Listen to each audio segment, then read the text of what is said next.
with love to you who love Kiki and Gigi of Kiki's Delivery Service. So, etong Kiki's Delivery Service, isa ulit sa Studio Ghibli gem that holds a special place in my heart. Growing up, palagi kong pinapangarap na maging witch din kagaya ni Kiki, and sa Kiki's adventure, sa mga adventure niya, it felt like they were pulled straight from my own childhood fantasies.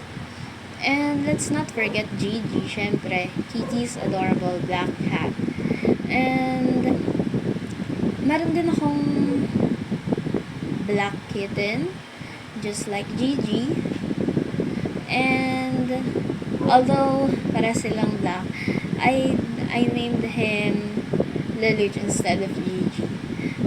So, one of the scenes that I absolutely adore is nung nakita ko na sa parang ending ng movie na nagkaroon ng anak si Gigi sa anak nila nung isa pang house cat.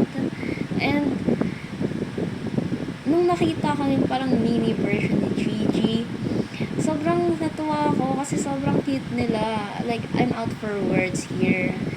It's simple yet unforgettable moment that captured the trauma of the film perfectly. And siguro yung theme ng independence, self-discovery, and paghanap mo ng place mo sa mundo are what make Kiki's Delivery Service so special to me.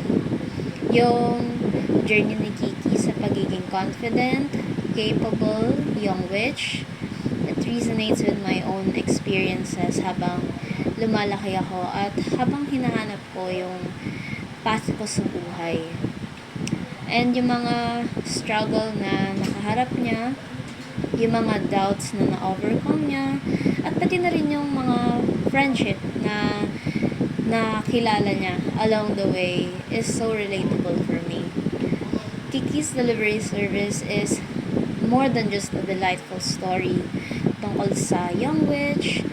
It's also a reminder that growing up is an adventure at puno to ng ups and downs, and that with a little courage and a lot of heart, we can all find our way, diba?